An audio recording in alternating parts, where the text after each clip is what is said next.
Okay. Thank you to the Steam store page for showing me this game. I literally just got done playing through Slay the Princess, and let me tell you something. When it comes to these indie games, this might be one of the best ones I've ever played.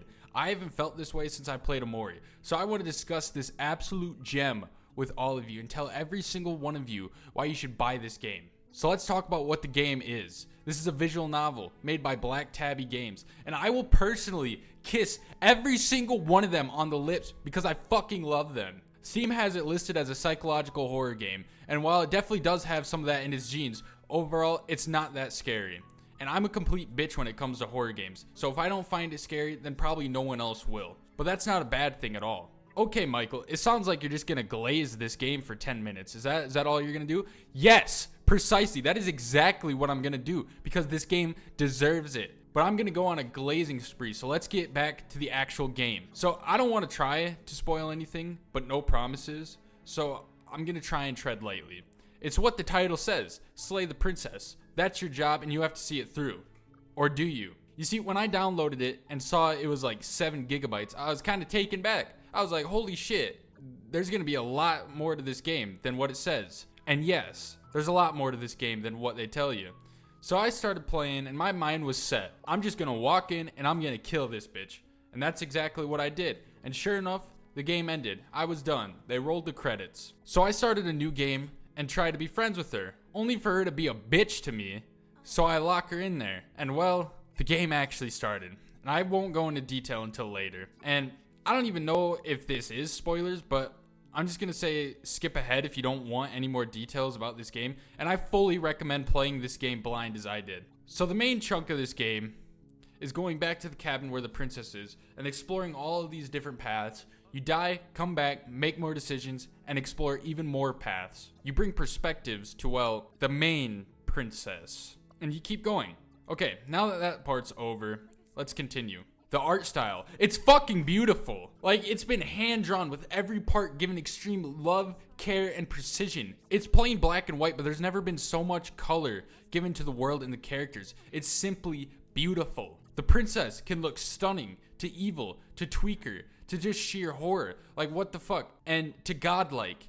And no, that's not foreshadowing. Us, the player, we look like a fucking ogre, with our arms looking all bubbly like there's pints of fluid just underneath our skin, and we haven't seen a shower ever in our lives. Our nails are so long you'd think we've been on coke for the last 10 years, and our reflection shows us hardly anything, but just enough to know what's happened to us and how our decisions changed us physically. We're like some weird hybrid or some shit because we certainly don't look human. The music, it's also fucking beautiful. From soft, dazzling piano chords that pluck at your heart and almost made me cry, to thrilling, blood-pumping music as you lunge at the princess with the knife, and to ambient sounds that send chills up your spine, not wanting to go down the stairs and see what she's become. And lastly, to simply no music, not knowing whether you should be scared or let your guard down. It's flawless. All of it is flawless. The writing and voice acting, guess what? It's also perfect. The British pricks know how to sound so elegant and charming. The narrator is reassuring, trustworthy, caring, and deceitful, all at the same time, making him an amazing character that deserves a fucking Oscar. The princess is also the same way. She's comforting, cunning, evil, a complete narcissist, scary, loving, compassionate, and someone who you can relate to as a character. All of the different thoughts in your head, they all serve their own unique purpose and give meaningful insight into the situation. The only thing I could possibly think of that would be considered a negative is the duration of some of these dialogue, mainly with the narrator, because sometimes he's just slow delivering the lines. Sometimes I skip through it. And now I'll talk a little bit more about the choices and paths you take. There's so many choices you can make, from it starting from just 2 once you enter the cabin. Either grab the knife and go to the basement, or don't grab it and go to the basement.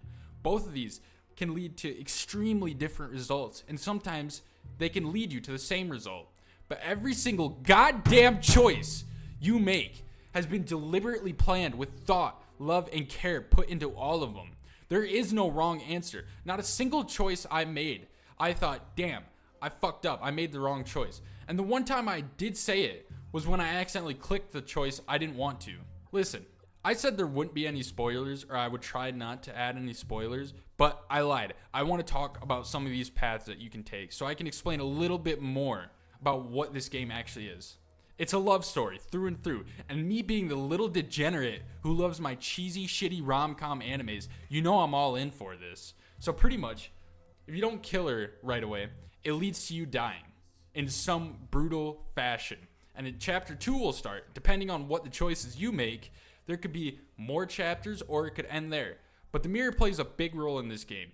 If you see the mirror before you go downstairs, you will know that this mini story, I don't know, that's what I'm going to refer to it as. You know that's where the mini story will end. What I mean by this is, remember how earlier I said you give the real or overarching princess new perspectives? Well, that's exactly what I mean. At the end of these mini stories, you'll see a mirror, and always at the end of it, she mentions that she feels cold and the abyss of just nothingness swallows both of you.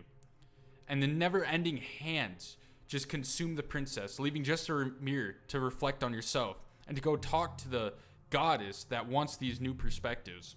All these perspectives are the god. They're just small little fragments of her. And she wants 4 of them before she becomes complete. And all of the themes discussed in this game are just, they're way too big-brained for me. And this shit just had me thinking about life.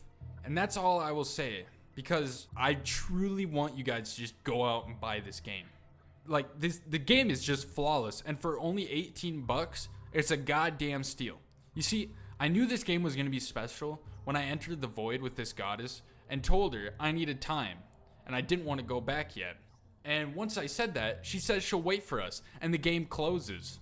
I was at a loss for words. I had goosebumps on my arms knowing that this is the kind of game it was, and I was so looking forward to it.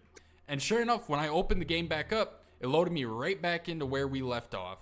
I knew right then and there it was going to be special. And I know that there's been other games. There's been other games where it'll boot you out of the game and do all that other shit. But there was just something different about this game. It's a damn shame that once the game closed out, all of my game audio from then on wasn't being recorded. So I wish you could just hear some of the soundtrack. But you know what? I'll probably just use the soundtrack as background music because that's how good it is. And I played a little over 3 hours and I've beaten the game, or at least 3 of the endings. And judging by the 97 achievements, there's still so much more I need to do, and I will do after this video is done. So listen, just go out, buy it right now. Starfield? Fuck Starfield. Retard doesn't deserve your money. Baldur's Gate 3? It's a pretty good game, but fuck that. You should go and buy this one instead. Spider-Man 2? Just play the first one. Save your money so you can buy this one. Some of you might be thinking, oh, well, visual novels are boring and they're not my thing.